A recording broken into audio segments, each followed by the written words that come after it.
Hello and welcome. This is Grant Hughes of Grant Hughes Investigates on YouTube. This channel evaluates all aspects of true crime. As you are aware, videos and live streams in this genre often discuss elements of crime that may be disturbing to some viewers. If necessary, take the precautions needed to avoid these feelings. Factual information related to cases is the key to fostering rational true crime discussions. Fortunately, you will find that here. Please hit the like button only once, share the video, and subscribe if you like my content. Thank you very much for watching.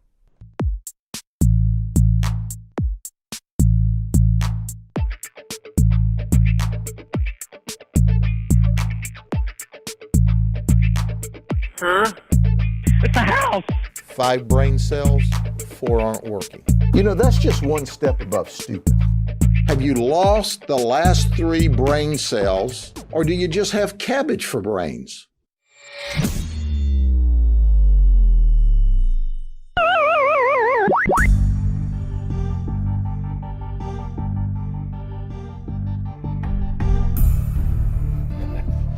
Or you just have cabbage for brains. Yeah. Have you lost the last 3 brain cells, or you just have cabbage for brains? Well, either way, it's not good. Because if you lost the last 3 that you had, that means you have nothing. So I'm not even sure why you have to say, or do you just have... I guess it's cabbage after you've lost the 3 brain cells that were only remaining. You know, not technically cabbage, of course. You can't go and eat it unless you're a, you know, a carnivore of some sort, or...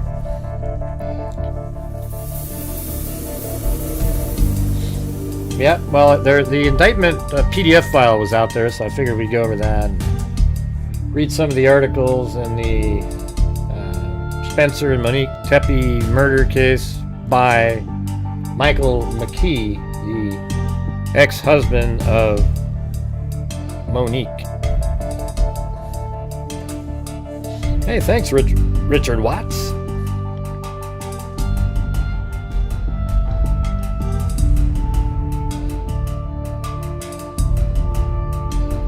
Plus, I figured, since I did my show earlier today, there's a lot of people that, you know, expect me to do the shows in the evening time, so maybe miss that one.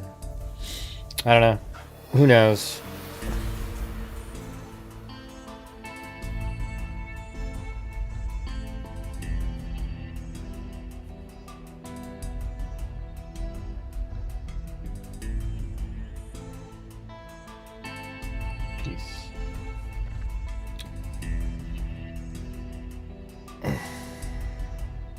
I'm trying to say what? I didn't read your comment earlier. Right. Okay, so anyways, we've got the... here is the indictment. We'll just read the thing. I'm not going to read the little, you know, section numbers and weird crap like that, but... the jurors of the grand jury of the state of Idaho, duly selected, impaneled, sworn, and charged to inquire of crimes and offenses committed within the body of Franklin County in the state of Ohio, upon their oath to find and present that Michael McKee, I'm not sure why it says late of said county, I'm not sure what that means, on or about December 30th, 2025, within the county of Franklin, aforesaid, you know, just get rid of these stupid old words that nobody uses anymore. Just say what it is, okay? Aforesaid. You mean aforementioned. You know, like, in violation of, you know, 2903 of the Ohio Revised Code, did purposely and with prior calculation and design cause the death of Monique Tepe. Specification 1 to count 1, firearm specification. The grand jury further find and specify that Michael McKee had a firearm on or about his person or under his control while committing the offense and used it to facilitate the offense. The grand jurors further find and specify that Michael McKee had a firearm that was equipped with a firearm muffler or suppressor, on or about his person or under his control while committing the offense. Now, so the suppressor takes away any sort of chance that there being like a second-degree murder possibility. You know, where he shows up with a gun, things got out of control, and, you know, he fired, you know, just bringing the gun alone is already kind of premeditated sort of stuff, although it's legal, you know, to carry a gun around. But the suppressor means that he was going to try to get away with the killing. Hey, thanks, Bruce Holdaway. So when you see that, that's what comes to mind, is that he was going to, you know, he wanted to get away with it. And I don't see anything in there where he put the kids in a different room and made sure. I'm not sure where the hell that stuff's coming from. Now, the grand jurors find and specify that Michael McKee had a firearm that was equipped with a firearm muffler and suppressor on or about his person or under his control while committing the offense. I wish they would just release the damn probable cause, you know, or arrest warrant, not seal it. That's how we could get the information. This is just like piecemeal here, piecemeal there.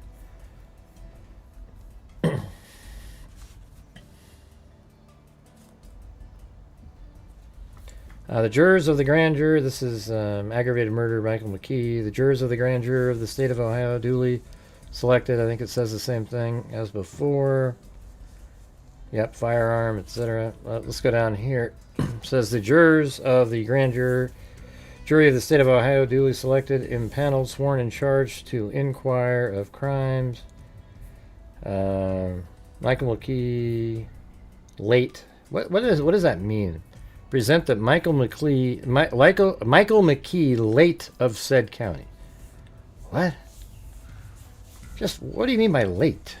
How does it work in legalese in that sentence there? I really just don't get that. You can usually make out other stuff, but like he was from that county? Is that what that means? Or on or about December 30th, 2025, within the county of Franklin, aforesaid in violation 2911.11 of the Ohio Revised Code, did by force, stealth, or deception trespass as defined in section 2911.21 of the Revised Code in an occupied structure or in a separately secured or separately occupied portion of an occupied structure when Spencer Tepe and Monique Tepe, a person other than the accomplice, was present with purpose to commit in the structure or in the separately secured or separately occupied portion of the structure and criminal offense and the or any criminal offense structure, any criminal offense, and the offender inflicted physical harm on Spencer Tepe and or Monique Tepe, or the offender had deadly weapon, to wit, a firearm, on or about his person or under his control.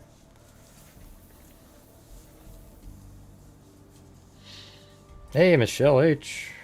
and Bruce Holdaway.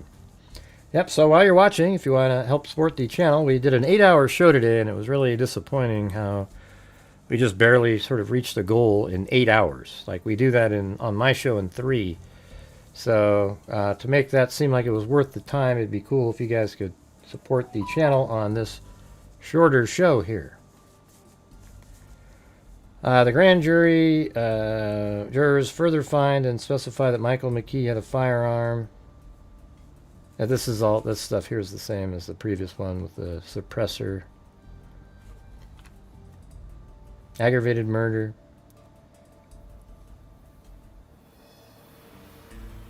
The same thing with the suppressor again. The jurors of the grand jury of the state of Ohio duly selected and paneled, sworn, and charged to inquire of crimes and offenses committed. I mean, I don't want to keep reading the same sentences over and over again. It's all. They purposely caused the death of Spencer Tepe while committing and while fleeing immediately after committing the offense. I guess that's one. It's different. Specification of count 5. The grand jury further specify that Michael McKee had a firearm on or about his person or under his control while committing the offense and used it to facilitate the offense. Hey, thanks, Daniel. The grand jury further find and specify that Michael McKee had a firearm that was equipped with a firearm muffler or suppressor or about his person or under his control while committing the offense. So there you go. He's been charged with aggravated murder, 1, 2, aggravated burglary, aggravated murder, 1, 2, 3. So 4 counts of aggravated murder and 1 count of aggravated burglary.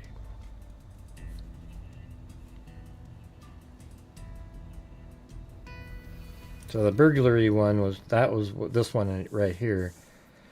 Let's just read that one since it's different. The jurors of the grand jury of the state of Ohio, duly selected, impaneled, sworn, and charged to inquire of crimes and offenses committed within the body of Franklin County in the state of Ohio upon their oath, do find and present that Michael McKee, late, of said county, on or about December 30th, 2025, within the county of Franklin of aforesaid. Okay, hold on.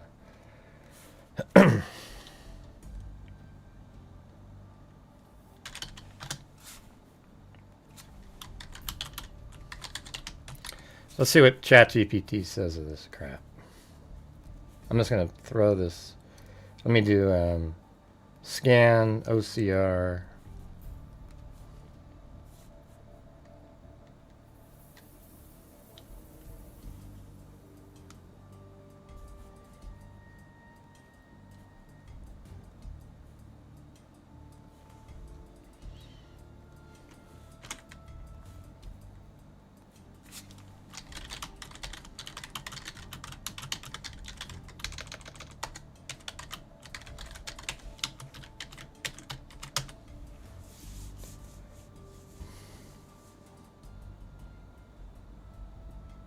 Oh, we got the In British. plain English, that paragraph is a grand jury indictment, formally accusing someone of aggravated burglary with added serious factors. Here's what each part means, broken down clearly. What this document is: a grand jury in the state of Ohio reviewed evidence. The jurors were legally selected, sworn in, and authorized to investigate crimes in Franklin County. Based on sworn evidence, they are formally charging, not convicting, the defendant, who is being charged. Michael McKee, described as a resident, late of said county, of Franklin County. When and where? Or about December 30th, 2025. Within Franklin County, Ohio. On or about allows for minor uncertainty in the exact date. What crime is alleged? Aggravated burglary under Ohio law. This is more serious than simple burglary. What the prosecution claims he did. The indictment alleges that Michael McKee trespassed unlawfully. He entered a place without permission. Entry was by force, stealth, or deception. Any one of these is enough. Entered an occupied structure, a building or a secured portion of one where someone was present at the time. People present. Spencer Tepe and/or Monique Tepe were inside. And/or means the state doesn't have to prove which one specifically, just that at least one was present. Intent to commit a crime inside. The state alleges he entered planning to commit some criminal offense, even if that offense is not named here. Aggravating factors. What makes it more serious? At least one of the following is alleged. He inflicted physical harm on Spencer Tepe and/or Monique Tepe. And/or he had a deadly weapon, specifically a firearm, on him or under his control. Only one of these aggravating factors is needed for aggravated burglary, but the indictment alleges both as possibilities. Why the wording sounds repetitive and formal. This language tracks the exact statutory elements prosecutors must prove at trial. It's written broadly to preserve flexibility for the state as evidence develops. Bottom line, this document means A grand jury believes there is probable cause that Michael McKee unlawfully entered an occupied building while people were inside, intending to commit a crime, and either hurt someone or had a gun while doing so. It is not a conviction, but it authorises the case to proceed to court. If you want, I can. Translate this into a single-sentence, plain English charge. Explain possible penalties under Ohio law. Break down what the state must prove at trial, element by element.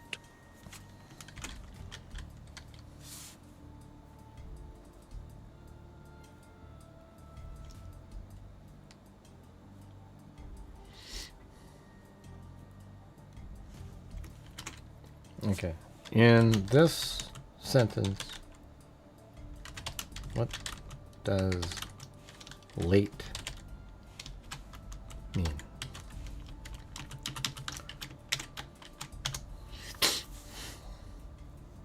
I just want to know. I can't stand shit like that. In the legal sentence you quoted, late of said county simply means formerly residing in that county. It doesn't mean the person is dead in this context. It's just an old-style legal phrase used in indictments and other legal documents to show where the accused lived. Maryland courts on. So, in your sentence, Michael McKee, late of said county, it means Michael McKee was a resident of Franklin County at the relevant time. So was. Maryland courts. This kind of language comes from traditional indictment phrasing and appears in many older and modern legal documents. Open scholarship.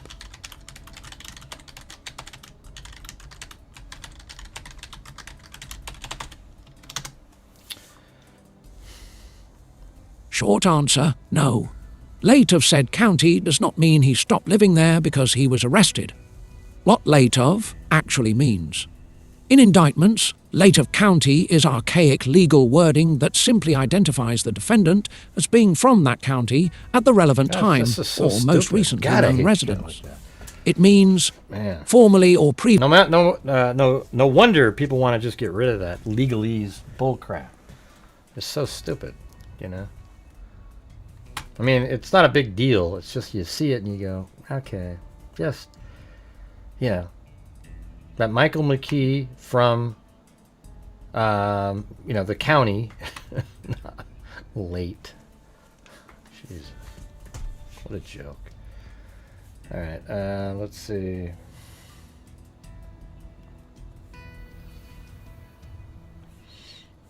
He did it because he was jealous, you know. Turns out it was an error where there was another, you know, something put on the docket for the divorce proceedings back in 2025. I wonder if that sort of woke him back up again.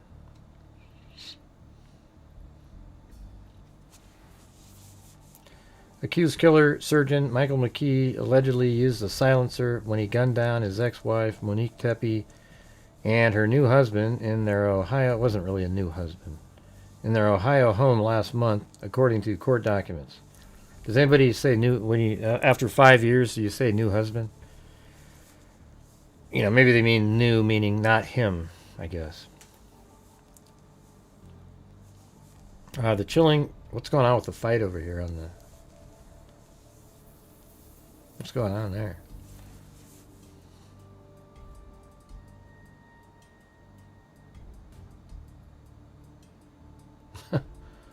I don't know what the hell is happening there. Accused killer surgeon Michael McKee allegedly used a silencer when he gunned down his ex-wife Monique Tepe and her new husband in their Ohio home last month, according to court documents.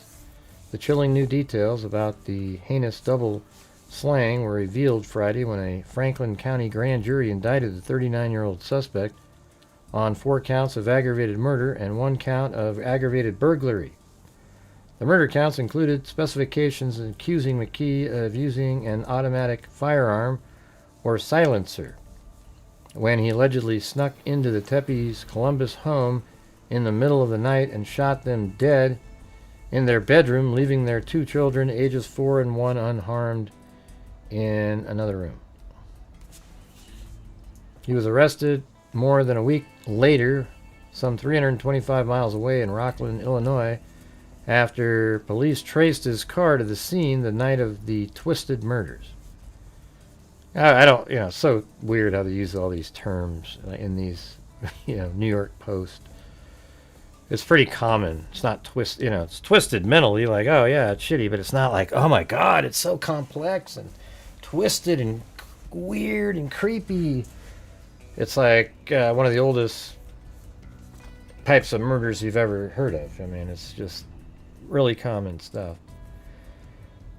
Columbus Police Chief Elaine Bryant on Wednesday described the killings as targeted domestic violence attack and revealed police discovered the gun believed to have been used to fatally shoot Spencer and Monique. I mean, the fact that he kept that gun at his house is just absolutely bewildering. On that 325-mile trip that he took, he could have stopped anywhere and tossed it. He didn't do that.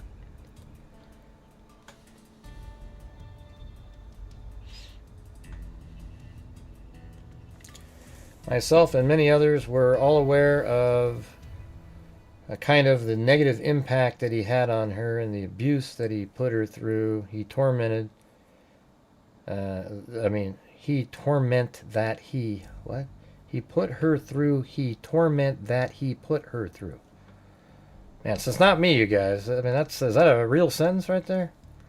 And the abuse that he put her through, he torment that he put her through.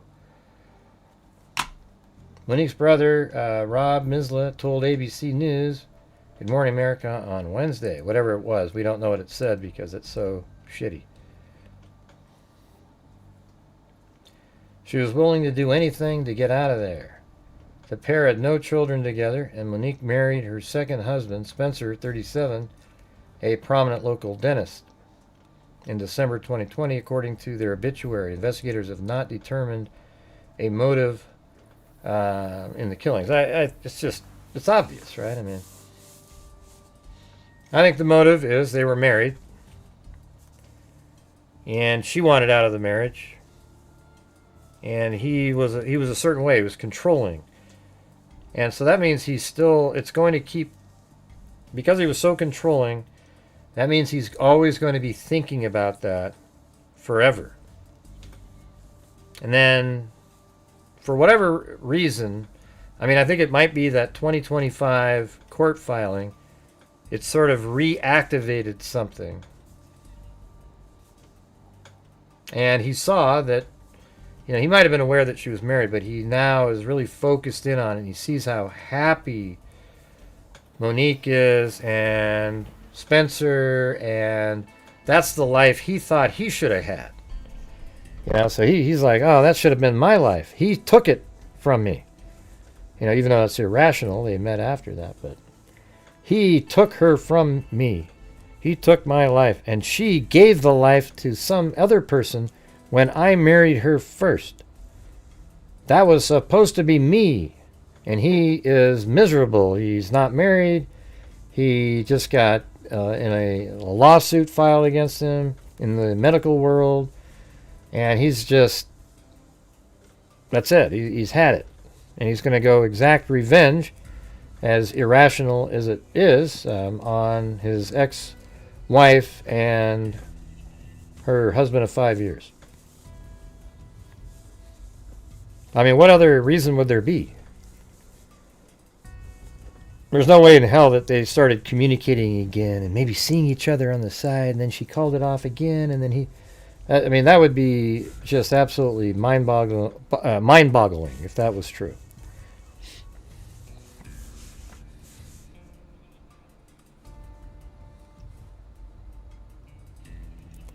So who's doing a challenge tonight, you guys? We got to see if we can try to get the... I don't know. I'm almost giving up trying. It's just...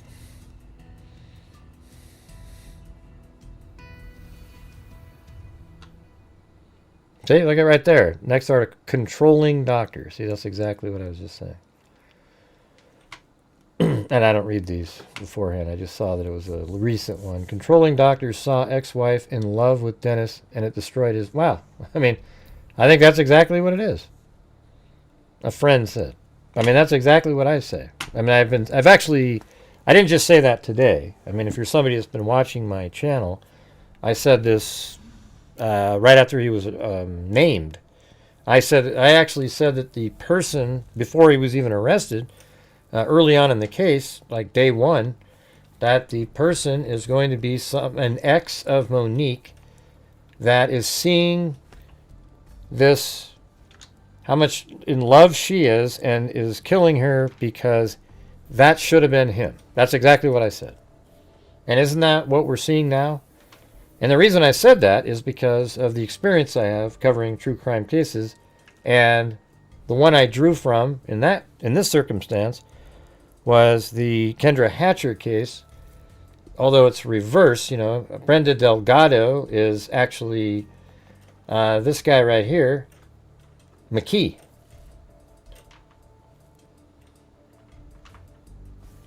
And in that other case, there was a dentist involved, and she plotted and planned and had a hitman and some other girl kill the competition, which was the girlfriend of her ex-boyfriend.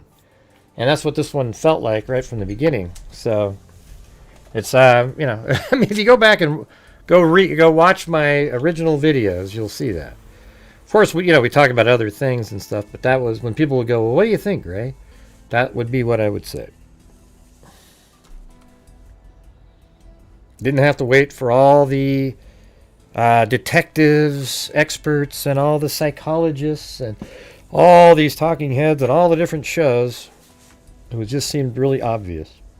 And it was how they were killed. She was shot once in the chest, and he was shot multiple times. And the anger was more towards the guy. Just like in the Kendra Hatcher case, where she didn't even go after him. I think if they had kids together and stuff, and she was still angry, both of them would have been dead in that case. But that's not how this one... It's different than this one.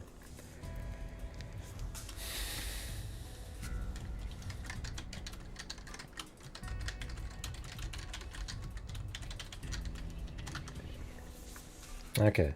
It says, a friend of Monique Tepe and Michael McKee, so both of them, I guess, tells people that McKee closely followed his ex-wife's life from a distance, so he might have been watching all the time, from a distance, by asking mutual friends for updates.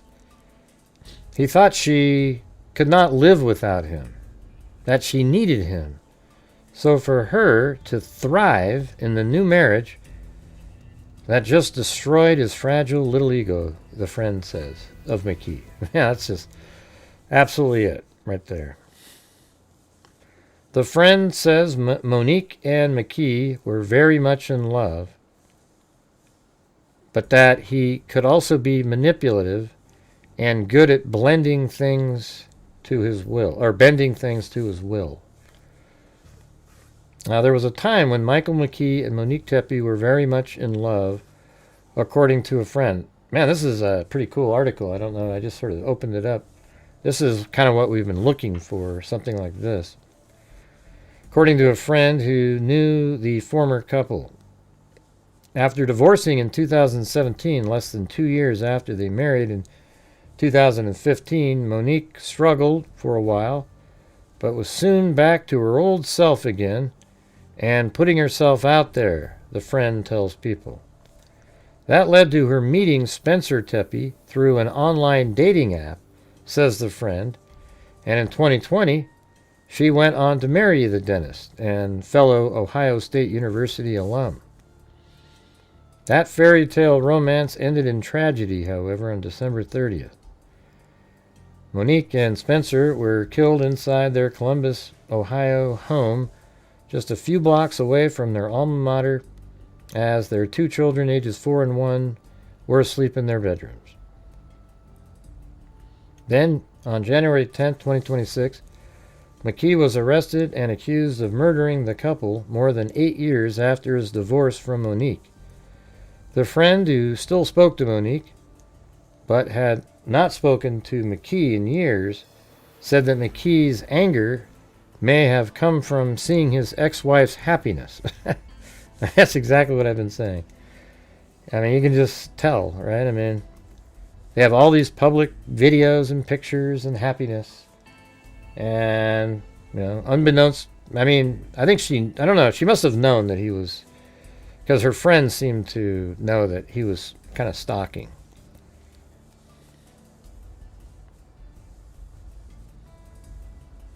Yeah, I think it was actually before that random divorce 2025 thing now, after reading some of this other stuff. That's just so weird that popped up though.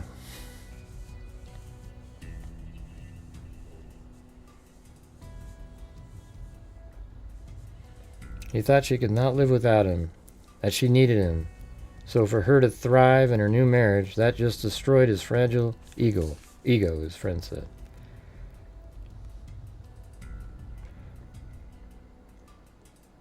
McKee and Monique married in August 2015. I think we already read some of this. At first, when it was just starting out, they seemed so happy and they were so in love, but he was always manipulative, she alleges.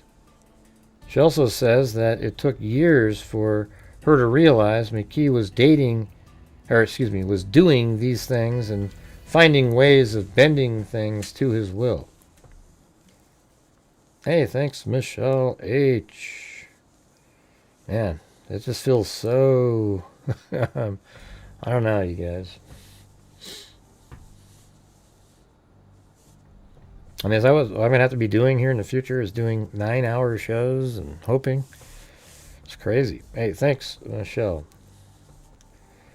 He needed to be in control of most situations, but wouldn't make it seem like he was controlling the situation.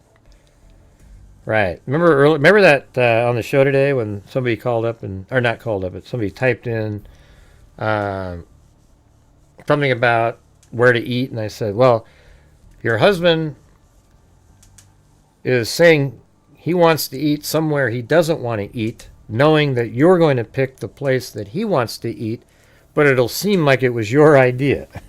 Isn't that funny? I mean, that's exactly, sort of not that that's what was happening there, but, it's the same kind of thing.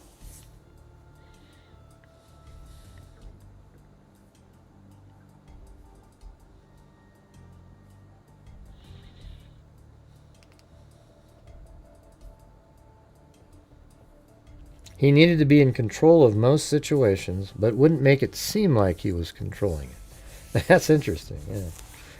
He also allegedly exerted a level of control over Monique, says the friend. That became more evident when the newlyweds moved to Virginia. That alleged control and Monique's displeasure about living almost 5 hours from her family and friends played a big part in the couple's split. Yeah, he probably tried to separate her from her friends and family. That's what these guys do.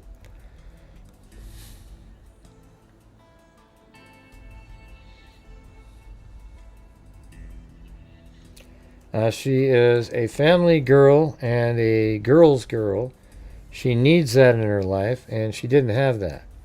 It was just the two of them in a new place, and she had no support system, a friend says.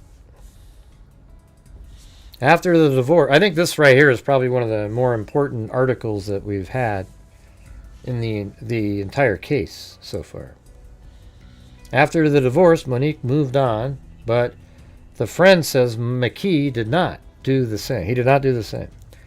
Monique remarried to Spencer, a man referred to as the love of her life. Man, that must have pissed him off watching that video. By friends and family in 2020, and according to the friend, they were so happy. Everything you see is completely true because that's who they were. That's how much love and pride and joy they had for one another, the friend says. They really were perfect. Their kids really were perfect. Their life really was perfect. I mean, isn't that weird? Like what we watch, it almost seems like over whatever, but that was it. That was real, I guess. Yeah, that's what everybody says. McKee would ask around about Monique whenever he saw a mutual acquaintance, says the friend, who then addressed the rumors of McKee stalking Monique prior to the murders. I'll say that when we've been talking about it, but none of us ever actually saw any evidence of this, the friend says, adding that Monique also never mentioned anything about McKee. She had moved on, the friend tells people. He had not. Yeah, I bet you, though, she mentioned it to certain people, probably just closer people. I'm having a drink with one of those sphere ice cubes.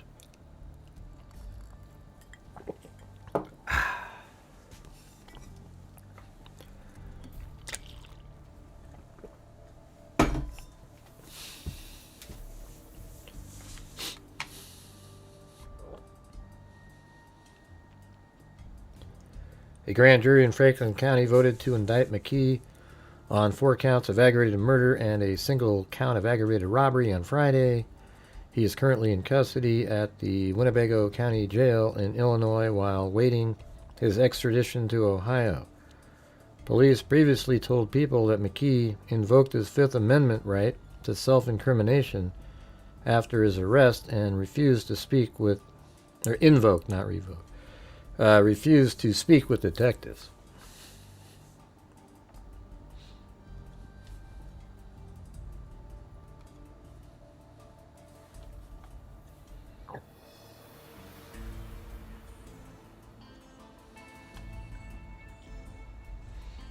Let's see.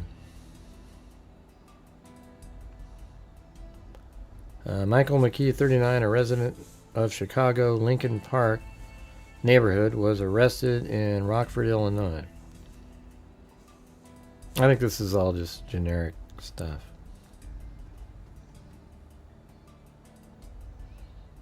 Now, there's no weapons found at the scene, but they found the murder weapon at his house. So anyways, I would say that that is absolutely, like this People magazine article, this is it.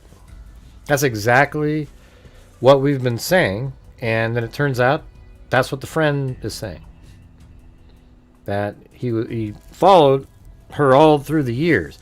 That's what I was thinking until recently they said that they accidentally put out that 2025 thing, so I thought maybe that sort of, I mean, that could be the trigger, you know what I mean? Like, he'd already seen those videos and everything for all those years. Why didn't he act out then? So what was it? Like, it might have been like, okay, you know, you got that divorce situation going on, and all of a sudden this 2025 thing pops up, and it sort of reminds you that you were the one, even though that's related to getting a divorce. But it's like, I wonder if that's the trigger that made him, you know, act out, because all of a sudden there's this other sort of official reminder of his past, you know, because all those other years he just kind of would let it go, talk about it, let it go, and it might be the kids too, you know. Once she's had these kids, she's not going to go back to him, you know.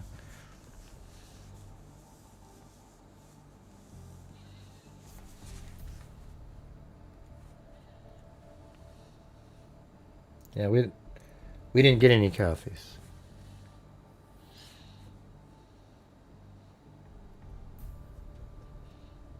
Yeah, maybe, Lisa. It's hard to say.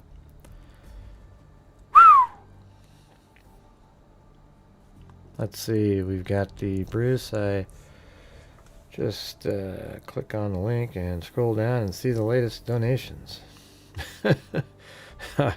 I don't know. There are not too many of them. Not too many of them. So anyways, you guys want to talk about, I mean, what do you guys think about this? Thanks, Bruce Holdaway.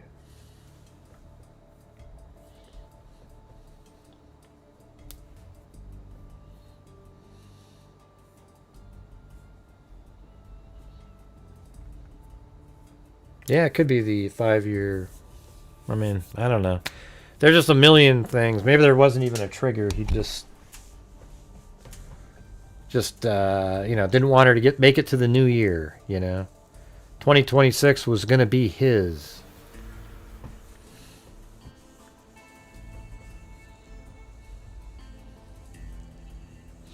Yeah, we've talked about that. I think he either went through the back door or the sunken window area. That's it. I don't think he went through the front door. I mean, I'd be shocked if he went through the front door. I mean, I don't even know why he'd walk down the alley if he was going to go through the front door. I think he went through the alley to go through the back. And he must have had a way to get in prior. He may have even tested it out one time.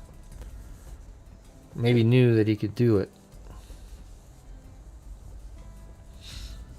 Right, they said that there was no visible forced entry.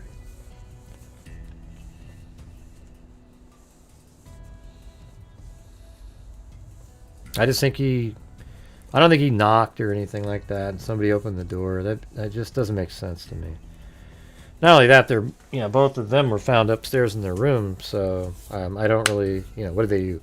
Open the door, then run back up to the room and bring the killer back to the spouse? I don't know. It just doesn't really... It makes more sense that the person snuck in, went upstairs, shot both of them, exactly how he wanted to do it, and left. He had no concern about the kids. There was nothing like that at all. And that's what he did.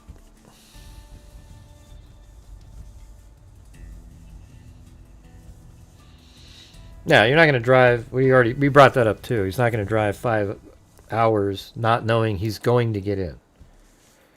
Just like Tyler Robinson knew how easy it was to get on that roof and do what he was going to do. He just made sure, man, it's still open. I can't believe this. What a stupid place to have an event, because I can just get right up on that roof.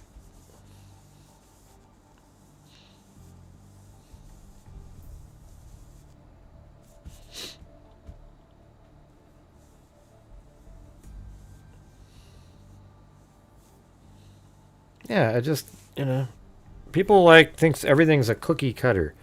How come there was no screams? Why wasn't the dog barking? Why? Who knows? Who knows any of that stuff? They don't always bark. People don't always scream. Women don't always scream, everybody. People make it seem like it's just 100%.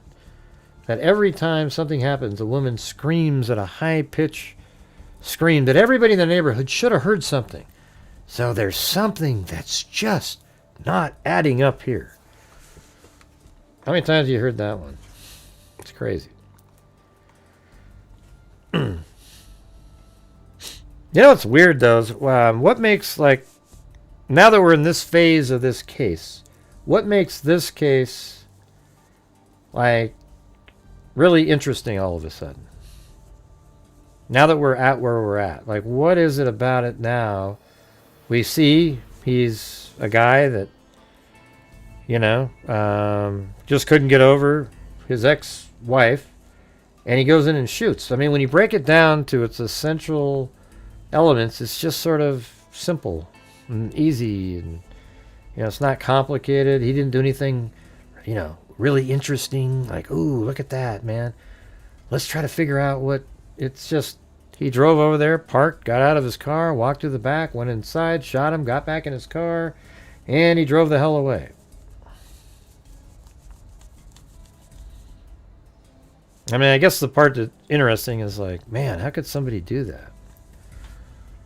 Somebody that you claim that you used to love, you kill them, and then you orphan their children.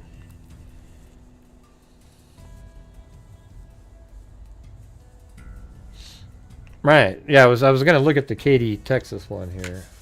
I was just kind of thinking about that.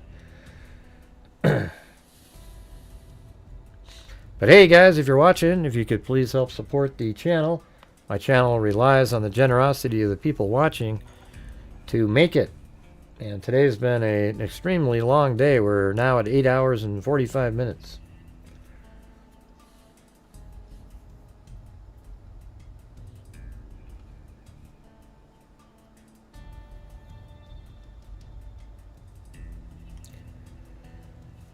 Alright, these are the Lopez, Trinette, and Christopher.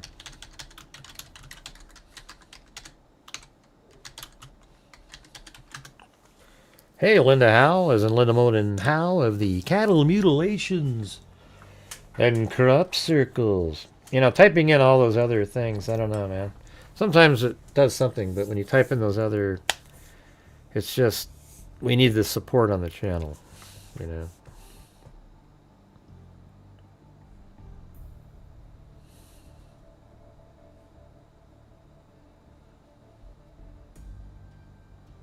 Look at this idiot title right here. Christopher and Lynette Lopez unalived in Katy.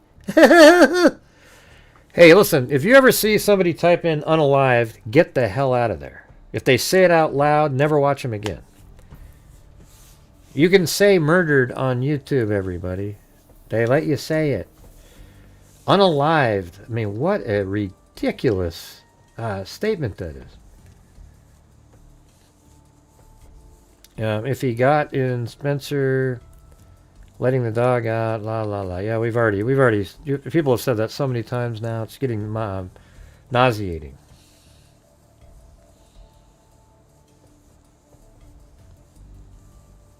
Yeah, I don't believe the part about he took the dog out and then all of a sudden he ran back upstairs to bring the killer right to Monique. Yeah, that I don't think so.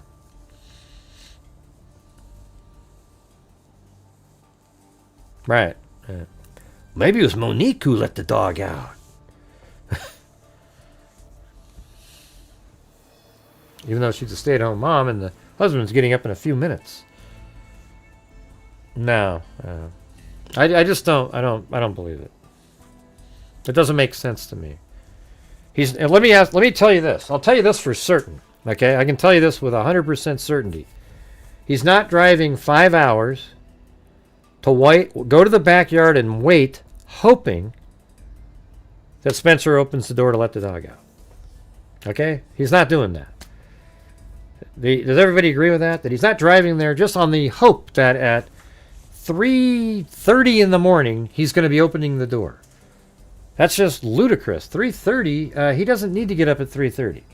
Spencer would have to get up at probably, I'd say 5 o'clock, 5:15 every day, and then leave the house by probably 5 o'clock and then leave by 5:45. That's it. Okay, so no, I'm just telling you, do you guys really think that he's going to drive 5 hours, walk back there, and then sit in the backyard and just hope? That makes no sense. I'm not saying it's impossible. I'm saying it doesn't make sense. Killers do things that don't make sense all the time, so I guess we don't know, but God, look at that. Unalived. My God. Really?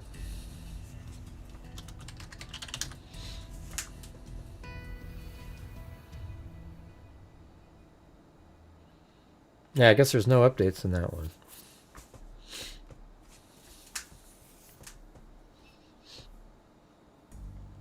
Mm-hmm. Yeah, you gotta always look at it like that.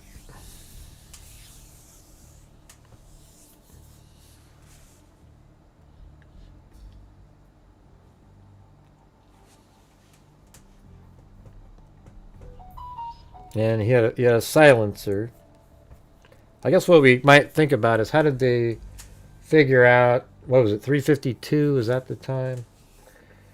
That they knew that that they were killed. Maybe it was 348. I can't remember now.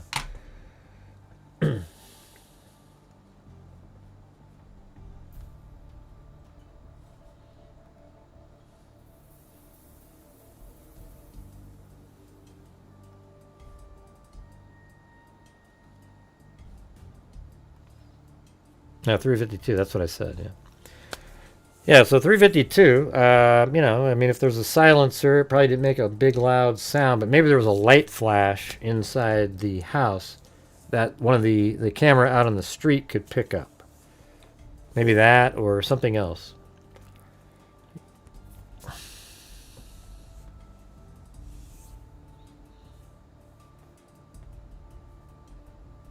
Yeah, we don't know what time he drove there. I've said that 100 times. Yeah. We have no idea. They said the murders happened between, what was it, 2 and 5. So it does make you think that, wow, okay, so they have him on camera right around 2, and then 5 he leaves? So what was he doing for 3 hours? You know, don't know. But I can tell you, I already said that, Morgan. You don't need to type in exactly the same sentences I just said. I mean, you literally had to hear me say it. Yeah, let's see. Could have been the victim's Apple Watch or Fitbit tracking. I don't know. I don't know. Sure, I guess it could have been when they were wearing, you know, if they were wearing a watch and they died, then it would stop at a certain time. It seems like that'd be pretty tough to get into that.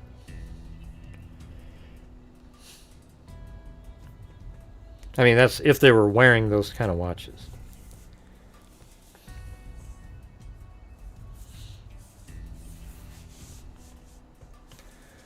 Yeah, but if you guys missed what we were just reading about earlier, this is a pretty huge document by, or not document, an article by People Magazine, where they interviewed a friend, and basically they said he was controlling. The doctor saw the ex-wife in love with the dentist, and it destroyed his fragile little ego. And the person in here said that he always wanted updates on them throughout the years, and you know, kind of was a controlling person, would get her to do stuff, even though he'd pretend that it was her idea, but it was really his, etc.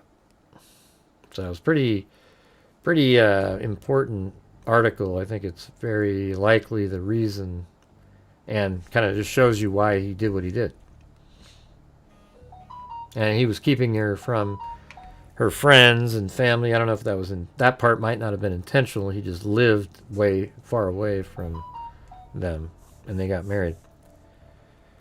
But hey guys, any chance we can get some support for the channel? We are currently on one of those massive lulls that we seem to be getting more frequently these days, and we need the support for the channel because we're already over halfway through the month, and we need to get to a point where we've already given $500 out, and I'd like to get to a point where, you know, we can donate a few $1,000s at the end of the month as well, and that's what helps do that. If we don't have that, then it doesn't happen. And so my channel relies on you guys watching to support it. Does that seem irrational, or I don't know.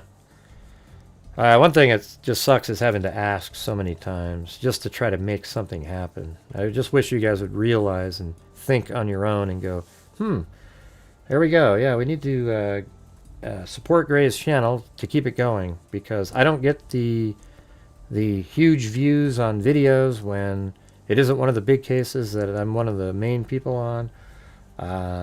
My live streams, they don't get as many people as the other people who don't know what they're doing. It just is what it is, you know. So I'm just kind of stuck relying on you guys.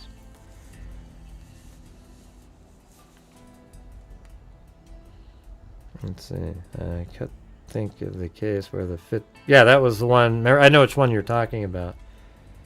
There's multiple cases where Fitbit played a role, but remember the one? It was the lady who was married to some guy, and then she was thrown into a river and floated downstream with her Fitbit on, and then the husband, he was actually like dating this other person right down the stream, like right where her body was found in the stream.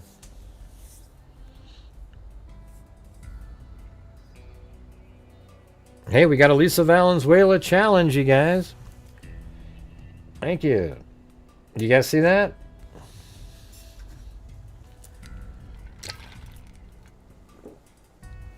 She's saying if 5 people donate 1 channel membership each, then she'll donate $25 worth of coffees, which is the same. They just don't take as much as YouTube.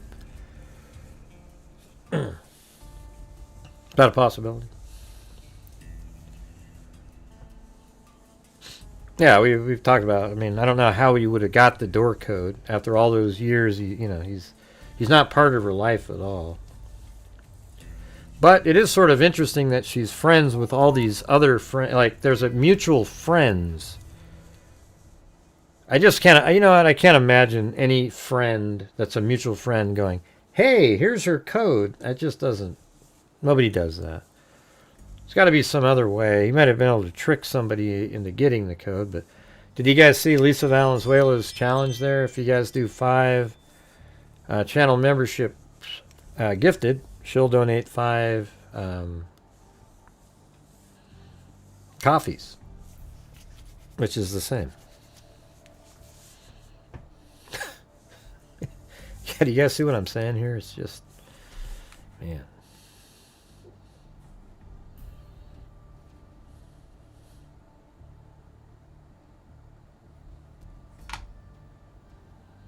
Hey, there's one. We got Bruce Holdaway in there. Thanks, Bruce. Bruce Holdaway. Hold the dough. Hold the dough.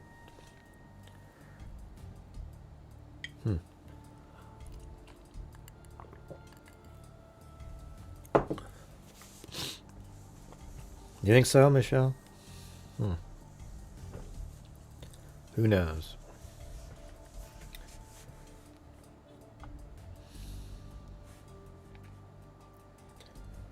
Doom doom doom diddle doom doom.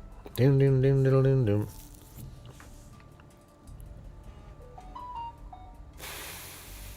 Okay, we'll see, Michelle. Today was I think today was one of the hardest days that I've ever had, working all day to just try to get some people to, it was just amazing. If I was a conspiracy theorist like Candace Owens, I could have retired after the day was over. But I'm not, so I don't. Hey, thanks, Sarah Shroom. Is there a keypad on the back door? Yeah, there is. There is one. That's 100% on that. Here, let me open up the, I'll open up the video. Here it is. Where the Tracy walked around right there. This one. Alright, so you come around okay, this is the house right there. And you go around the corner. Oh, before you go around the corner, there's the camera on the street. And you go around the corner, take a right, and then the second garage, it's dark on the right. And this is good because she goes in there, and if you zoom in, that's what that is right there. Right? You guys agree with that? That looks like a keypad for sure right there. And I think it looks exactly the same as the one in the front. See? Looks just like that. Well, let's just look at it. So sort of a darker color than a round thing. All right.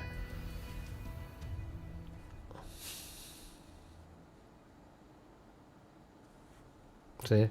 Darker color down there is the round part. So yeah, it's the same keypad in the front and the back. All right, we've got 2, you guys. We've got Bruce Holdaway and Sarah Shroom. Can we get 3 more of the gifted memberships, please? I would really appreciate it. So they're just showing different cameras. And then way down here is where the surveillance was, right there. And then, then there's the. They went all the way into the street and then went around the block again. So, and there's the actual surveillance with the brick wall and those 2 little downspout things over there.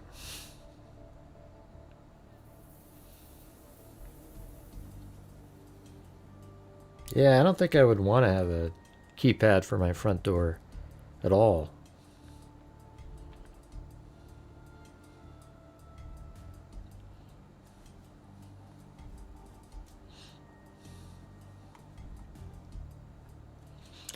See what I said, Michelle H? Look how hard it is. It's just brutal.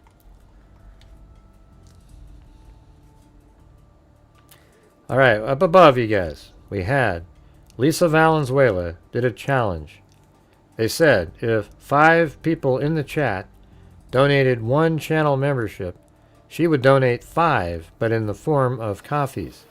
We had Bruce Holdaway, Sarah Shroom, and we need 3 more of those. That's how you guys can help support the channel with a 2-to-1 offer. That would be fantastic.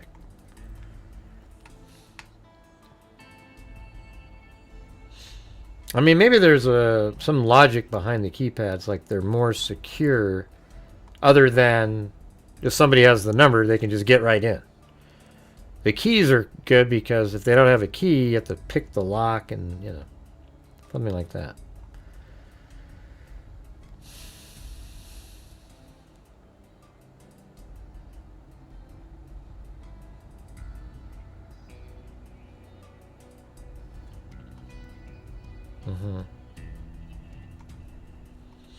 Yes, this is the area where law enforcement inside the square where they wanted surveillance footage from. And so that means that they think, I mean, almost, you know, like 100% they know that the car was parked like right in this area because they ended their surveillance over here. So that means the car parked somewhere, I would say, inside of this square.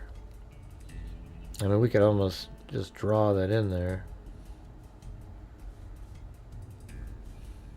I would say the car parked inside of that.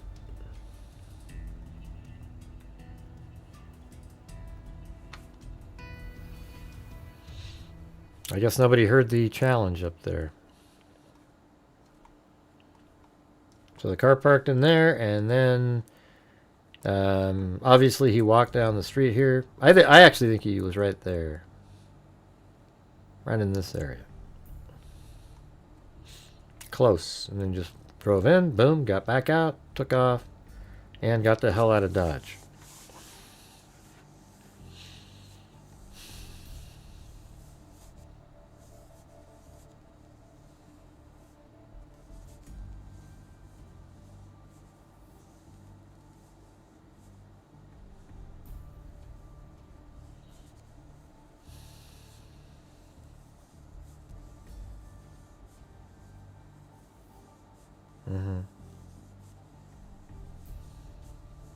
Yeah, not really, Elena.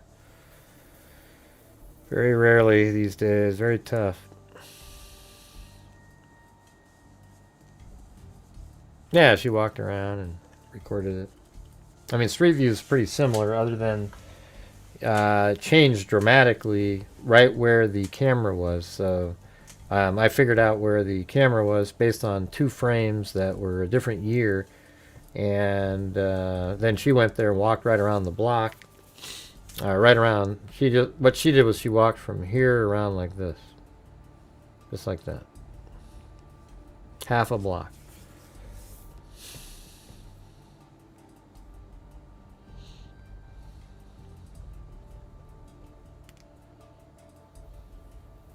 Hey, Michelle H., I thought you said it was going to be easy. It just, you know, see what I'm saying?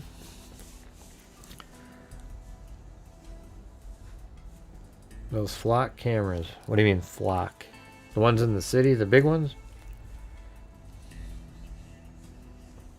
I'm not sure what you're talking about. The flock cameras. Yeah, well, that's what I'm saying. It's just really, really, people just like, yeah, just do the show, you know.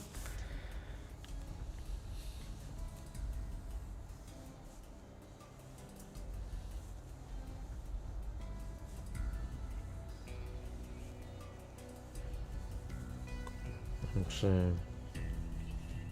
I don't know what a flock camera is.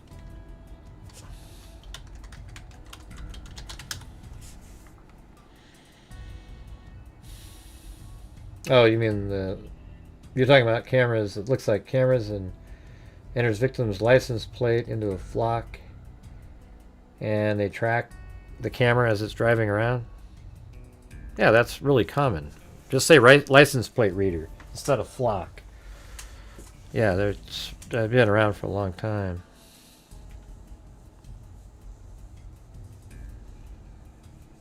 Yeah, that other one, that dark camera there. That camera didn't pick up his car.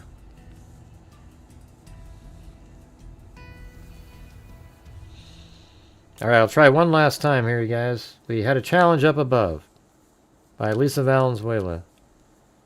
She said if 5 of the people watching the show would donate 1 channel membership, she would donate 5 coffees, which is a better deal. And we had 2 people, so we just need 3 more by 3 generous people out there. And we can do it. There you go. How about that one? Sarah Shroom did it. That counts too. All right? How about that? Is that good? Lisa Valenzuela, Sarah Shroom did 4, basically, because it's not memberships, but everybody else is like, yeah, great, just do the show. Shut the hell up. But Sarah Shroom, there you go. Thanks. Maybe we can count that.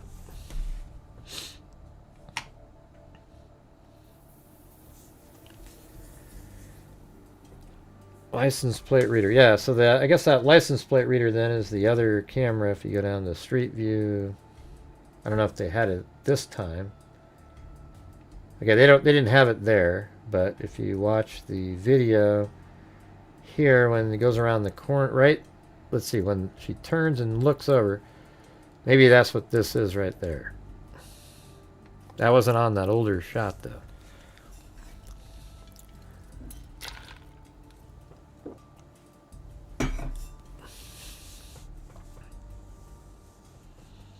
Anyways, thank you, Sarah Shroom, for making it happen.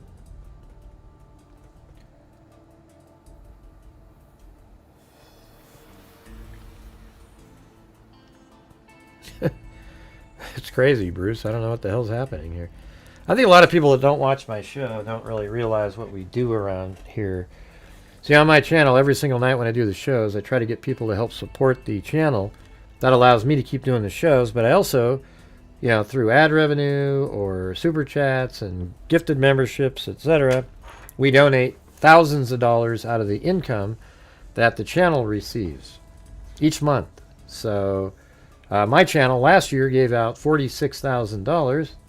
Year before that, 48, then 60 something the year before that, and we're at $275,500 since January of 2020. So if you want to be part of helping, you know, a channel that knows what the hell they're doing and making a difference out there, that would be great to get the support. But a lot of people are just like, yeah. It's just, I don't know, man. I don't know what to tell you.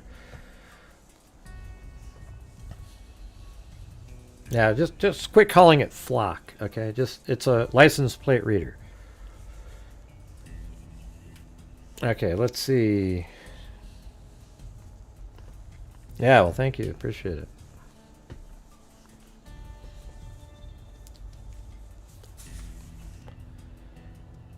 How come you're not a member, though, Sarah Shroom? You should be a channel member. Make yourself available. Or become one. There's cheap $1.99 a month.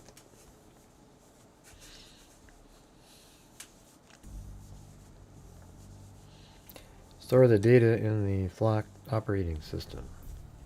There. Users can look up vehicle plate number and see where that vehicle was spotted. Yeah, I mean, that's what license plate readers do. Yeah. It's been around a long time. I wouldn't say decades, but, you know, for many years.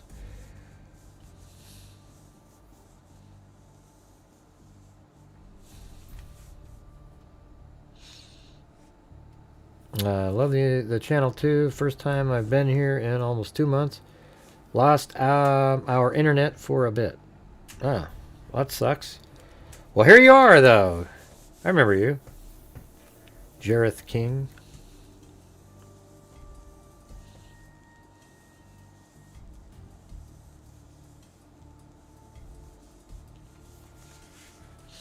But I guess that would be the reader right there.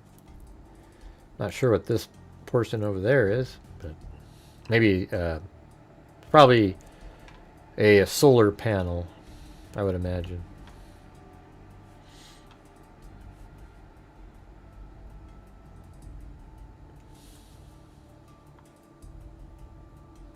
Hey, thanks Lisa Valenzuela for the coffee there.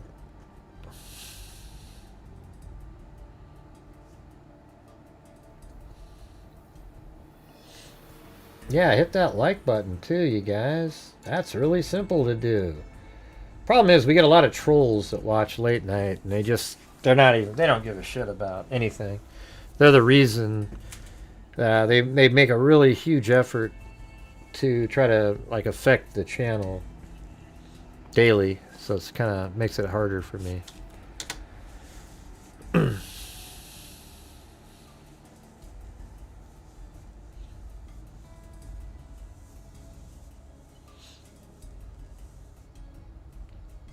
don't know. What do you guys think? I mean, it just seems like I'll tell you what I'd love to see. I'd love to see the sealed warrant, where we basically get to see all the information they're using.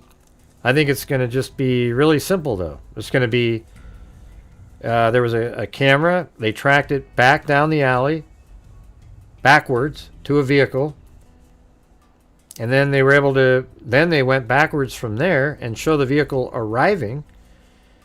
So first, arriving, and then they track it back to the last portion. They can see the car in the town coming in. Then they, after the murders, they go to the same camera again and follow it back to the same vehicle. And then it driving away and leaving town. And then they're able to, with the license plate reader, whatever it was, they figured out whose car it was. And it turns out it's the ex-husband of Monique. It goes all the way back to the house. They get a warrant. They go to the house. They find evidence in his vehicle that shows that he had ownership of the car just prior and after the murders. They go into the house. They find guns. And one of the guns is a forensic ballistic match to the bullets found or the shell casings found at the crime scene. And, it's pretty cut and dry, right? I mean, that's it. I mean, it's just, I don't know. I mean, it'd be great to see what they've got and put that together. But it seems like we're just kind of relegated to speculating forever until we get some more information. I think it'd be an interesting trial, of course. We'll definitely cover that when it happens. Any updates we can do. It's just like we can spend every second of every day. I like that article by People today. That was a good one. Got to give them credit, because that one is one that I think really sort of, tells us the why part. What kind of person he was and the why. And that was it. And ironically, it matched exactly what we were saying almost on day one of the case. You can go back and look at the tape, everybody. I said, Gray, what's your gut feeling? Well, I think it's an ex of Monique who was looking at all the happy, joyous images of Spencer and Monique, and it just was building up in rage, and then went over and killed Spencer out of rage, and that's why he was shot multiple times, and then he shot Monique in the heart because she broke his heart. That was what I said originally on the first shows. And it's pretty close to that currently. We'll see how it all goes down, but... And I was never a detective or an FBI agent or a psychic or any of those things. It's crazy, isn't it? I actually had a detective. He was the head of detectives of, I think, in San Diego or something. And he told me one time, he goes, I remember all the cold cases that I've covered. I've covered thousands of cases over here, and I've gone over cold cases in California and just went through what was in the papers and then worked through it and then came up with my theories. And he emailed me one time and he goes, you know, he's told me that it was pretty amazing that without having any, prior knowledge or information of the case, that I was able to figure out what was going on in the case just by the documents out there. The same stuff that they figured out with the information that they've got.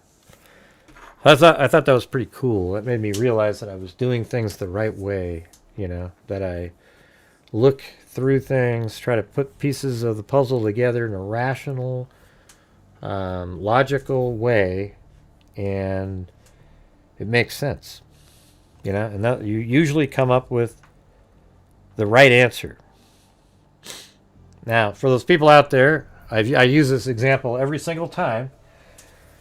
There's cases out there that do not fit into the mold, and they're really rare, though. They're not the norm whatsoever. And the one that I always use for that one, I'll tell you it again, is that like this 18-year-old girl was pregnant. She had a husband that was a little bit older, and you see her walking down the street away from school because she was still in school. And I thought, oh man, maybe the baby isn't her husband's, and she went off because she disappeared. That's what it seemed, something like that. Like she went to be with somebody else with the baby, which is pretty reasonable and logical, but that isn't what happened. What happened was she went on Facebook Marketplace and saw that somebody was selling a crib. Then she went over to the house to buy the crib, and the person inside the house from behind strangled her to death, and then took out a knife and cut the baby out of her and tried to pretend it was her baby, and went to the hospital with it and everything, and the baby died, and she didn't die, this lady. But what a crazy story. Is there any way in hell you would ever guess that off of somebody walking down the street missing? No. I did, Gray. I really did. No, you didn't. Oh, and by the way, during the story, making it even weirder, is she goes down the street. She's almost, like, again, she was 9 months pregnant or something. I didn't say that at the beginning. But during the story, a baby was found on top of a trash can right there in the same area. And we thought, oh, wow. So somebody and that wasn't even her baby. It was just some random other person's baby. So, man, weird stuff can happen. That's for damn sure. That was a crazy story, though.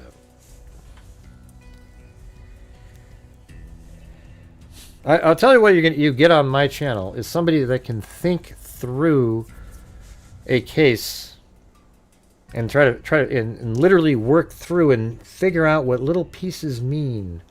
That's what you get over here. If you want the 1,000-foot story where it's just, ooh, neato, look at what I found, look at this one, and all the little, just sort of a cute little anecdotal or, really exciting new little piece, I probably won't be the place, But if you really want to figure out what the hell's happening in a case that we're covering, this is where you want to be.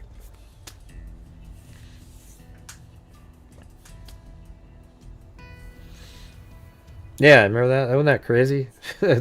Somebody abandoned a baby on a trash can right when the woman that was 9 months pregnant was missing, and it wasn't hers. I mean, it was just absolutely crazy.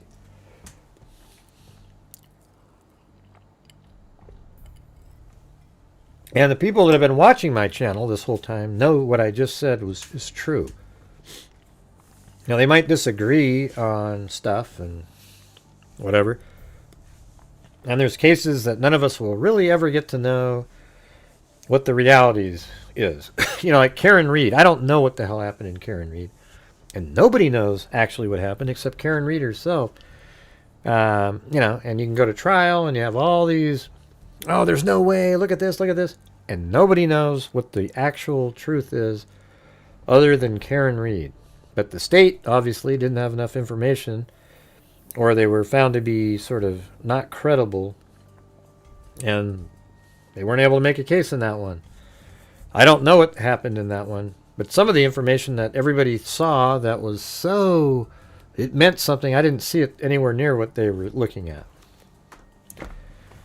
You know, it looked like, you know, there's just different things. And it's weird. You know what's weird to me is, who gives a, I mean, Karen Reed is, the importance people put on that case. They make it almost like politics, where, you know, if you're Republican or Democrat and you voted for Trump, Democrats hate your guts, you know.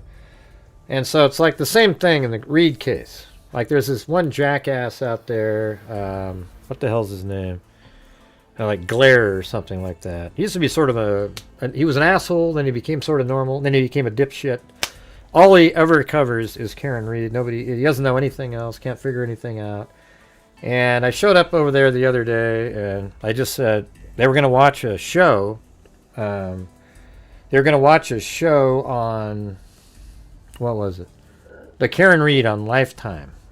They were sitting there going to watch it, and I said, you know, it'll be interesting is when, you know, Lifetime, their information won't match up with yours. It'd be interesting to see your reaction. And what I'm saying is Lifetime doesn't give two shits about the facts of a case. So the people that really know the case are going to get really frustrated. But instead, he jumped up and went, "Oh, that gray guy, I don't respect you anymore. You said Karen Reed did it." He blah, blah, blah. Like a little kid, ginning up his whole chat into hating me. And I said, I just sent a super chat in to say, hey, dude, I don't know who the hell did it. I don't know who the hell did anything. All I was saying was, it'll piss you guys off when they get the information wrong. Just like they did in the Jodi Arias case. It was stupid. Lifetime. Right? So that's what I'm saying. These people, there's like nut jobs, you know? Look at that. 73 Months by Linda Molden Howe. Yeah, no, that guy's absolutely... My God. I mean, it's cool that he has a community of people that just want to keep talking about the same stupid case over. I mean, literally, like we do the Idaho 4 sometimes because we never got to get to a trial, so we're looking for the documents to be able to put it all together. Let's see. Linda Howe said, Bray is the goat of true crime. GHI is the best true crime channel.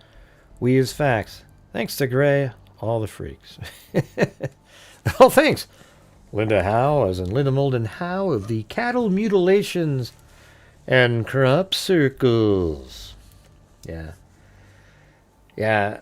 It was just so weird. I don't know. I mean, I don't dislike the guy. It's just the way he treated me in that little 10-minute period of time was just unbelievable. Like, he literally in front of 800 people or something was saying, "Oh, Gray, I don't, you said Karen Reed did it, man. I don't respect you, man." And everybody in chat, "Oh, that Gray guy, blah, blah, blah, blah, blah." And then I typed in, I go, "No, this is what I was saying." And then 3 or 4 of them in there go, "Oh, okay, shit, sorry, Gray, I didn't mean to." But most of them just kept going because that's what they want to do. It's like a cult, The Karen Reed cult. It's the weirdest thing. My God, what does she give you? Nothing. She's just she'll probably end up starting a cult, like a literal cult, like out in the desert, and you guys will pay money and go out there. It's crazy.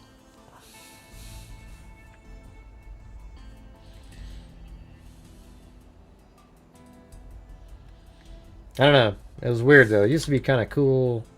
He was an idiot, and then cool, and an idiot for no reason. I didn't do anything.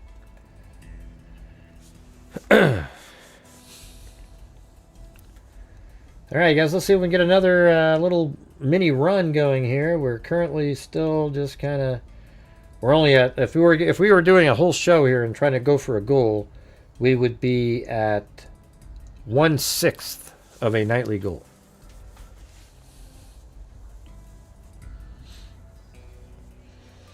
Yeah, it's weird. I think why people thought the Karen Reed case was so interesting was because they believe that there is a conspiracy. Other than that, it's a really incredibly boring case. It's just mind-bogglingly boring. But because they believe that there's a cover-up and a conspiracy by the police department, which, you know, out of all the cases that you might look at, in that one, it seemed like an actual possibility, you know, because these people, some of the stuff that they got caught doing was like reversing footage and stuff like that. You know, it looked pretty bad. How do you accidentally reverse footage? I don't know how you do that. I'm trying to make it look like the other side. So, I don't know. I think, you know, they have a point that there was some sort of, maybe there's a cover up there. And that's why it was interesting. But if you just said, let's say people pretended there was no cover up in the Karen Reed case, it's not interesting at all at that point. I think what happened in the Karen Reed case was, this is what my personal feeling is, that it's possible that she accidentally like backed in or did something when she was leaving, and then later she's like, whoa, God, did I do this? Like, she wasn't even aware, really. And then the police, just being the jackasses in this case that they were, they overcharged to the point where just people weren't going to accept it. And then it just took off a life of its own. You know, I don't know either way, you know. Some of the information, though, to me it looked like her car looked like it did have damage when she drove back home. And that the same parts were missing. That's what it looked like to me. But people don't want, if you believe that there's conspiracy, your brain doesn't see it. Yeah, it's just, we covered it in here twice or so and went through all the different stuff. And, you know, just, I don't know. I just didn't find it interesting. It wasn't intriguing, you know. I guess if you're looking at how to make something not seem like it was true by somebody else, maybe that's interesting.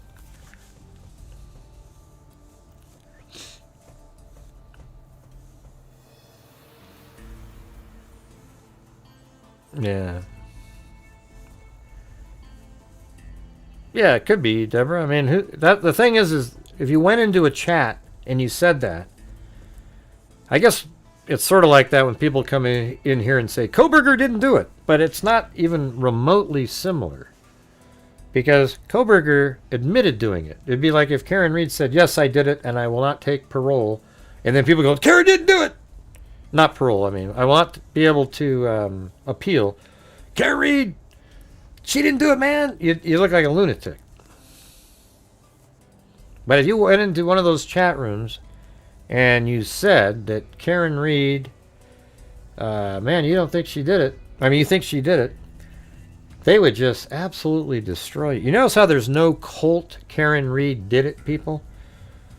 But for the Karen Reed didn't do it, people, there's these massive cults, like a really, like, communities that linger on for forever.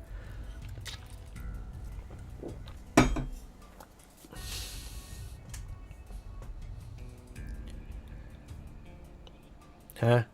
I'm not sure what you're talking about, Julie.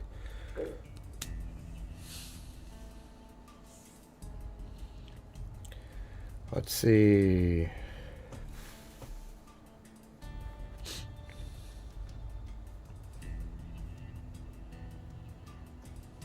We need somebody to do another challenge of some sort. Hey, all right, we got somebody from Poland in here. Mm-hmm. Yeah, niece and nephew. I'm not sure why you're saying mom and dad.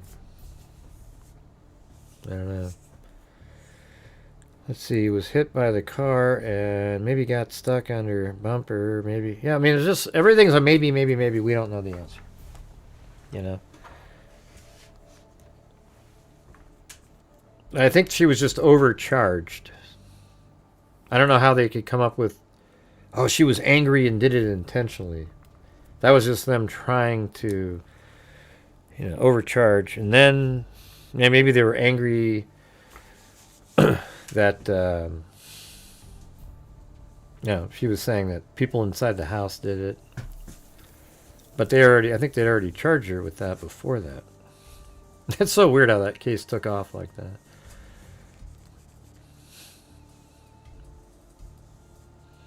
Oh, I see. I don't. Those are the parts of cases I don't really dig into that much. I don't try to get into the emotional element. I just do the factual stuff. Delphi, that case was a little different, they were so young, I would kind of put myself in their shoes. You sort of picture what it'd be like having this guy come tell you to go down the hill at the end of the bridge, and their worst fears came true, and they had a lot of minutes realizing that something really bad is going to happen.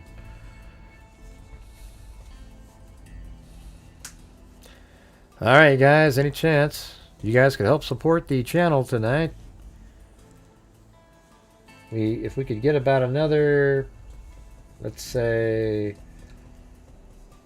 9 channel memberships, we could say that if you combine today and earlier 10 hours of shows, that it was somewhat something. I mean, it's just really, I'm just trying to figure out, like, if this was my live stream tonight, is this how it would be? Or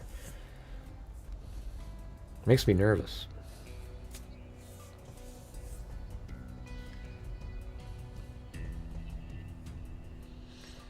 Good night, Linda Howe. As in Linda Howe, the cattle mutilations and crop circles.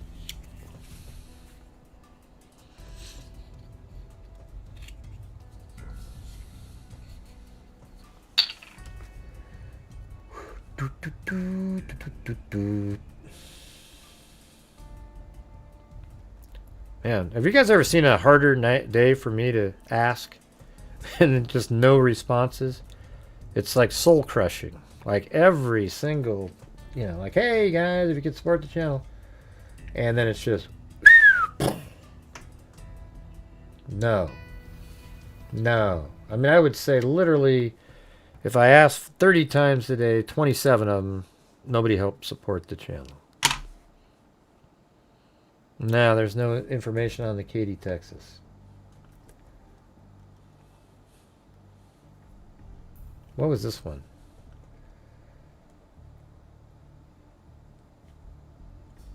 Oh yeah, you want to do the, I got this other one in here. It was pretty interesting. It was from 1988, an activist. And I'm trying to figure out why somebody would kill her. I don't know if they ever really gave any good information on it. It's this lady right here. Susan Nall Kraus.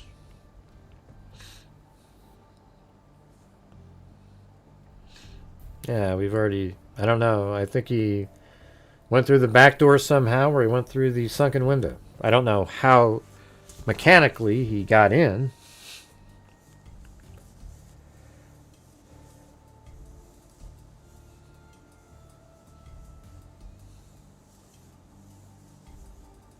Yeah, I don't. Yeah, Lisa's Idaho 4. She wasn't around during Delphi, but yeah, so that's the one she'll always keep saying over and over and over again. That one's kind of, it's creepy when you think about it. Like, I've got that animation. It's okay. Yeah, dreaming color. I'm just wondering, Feels like I must be doing something wrong.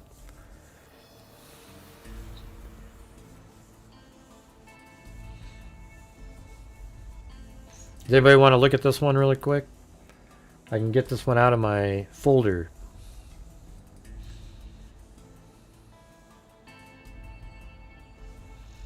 I don't know. People would leave if I did it, so forget it. Alright.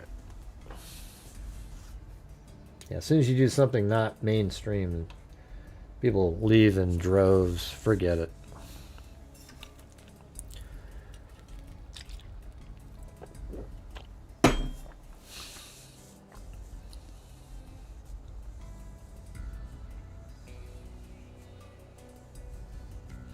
Yeah, I like the old ones too, but people generally don't, for some reason.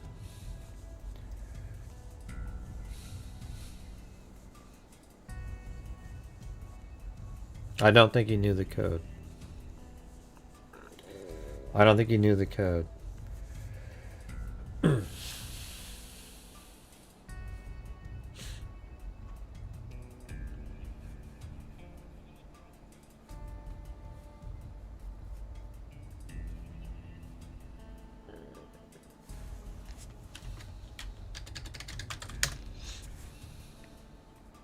You didn't come for the cold cases. Nobody does.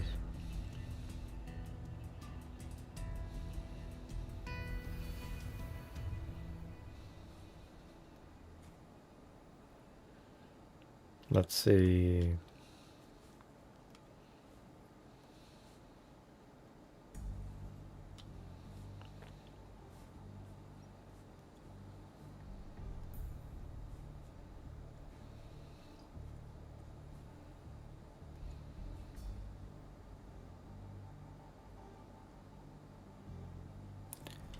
What does that mean? I don't get it.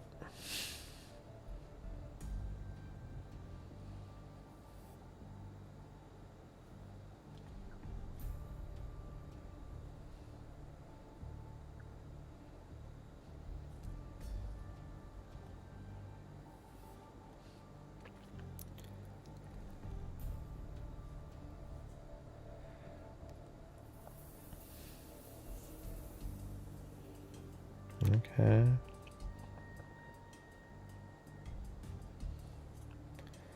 Not sure what this means, but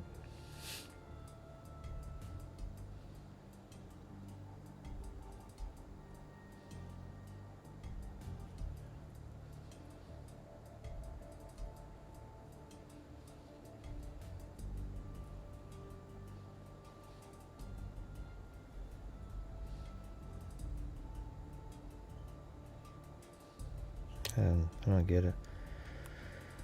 I don't know what's going on. Anyways, I think I'm going to call it a night. Thank you guys for being here. Appreciate it. Got to go try to fix some stuff. So thank you to Richard Watts, Bruce Holdaway gifted a membership. Then we have Daniel Gosen maybe. And Michelle H gifted one. Bruce Holdaway gifted one. Bruce Holdaway gifted one. Sarah Shroom gifted one. Sarah Shroom did a super chat. And Sarah Shroom became a new member. Linda Howell, 73 months. And Lisa Valenzuela with the coffees. Alright, so thanks for being here. We'll see you guys next time. And who knows what that next time will bring. But thanks for being here. And as I always say, until next time, be safe out there. Yeah, I've been doing this true crime thing for quite a while now. It doesn't happen. And true during this crime whole time, podcast. I have not seen one person. You don't need to say it's not panhandling. I'm just trying to crime dissector, get people to support the channel, idiot. I'm a certified human lie detector. Gonna get ya on a stretcher if you try and play me like an old projector. Crime sector is my nectar. Professor Greg is gonna give another lecture. Crime collector, freak connector, and I'm always gonna be a pup protector. Fool deflector, interceptor, and I'm meaner than a spectre with a vector on his pector. With all respect, y'all, just remember I've a temple fucking check ya. I have no agenda, I'm no pretender, and I'll serve it to you straight without the blender. And in the end, I'm gonna send ya on a mission to reveal the true offender. Yeah, so I'll just get right back to work. All right, everybody? Talk to you later.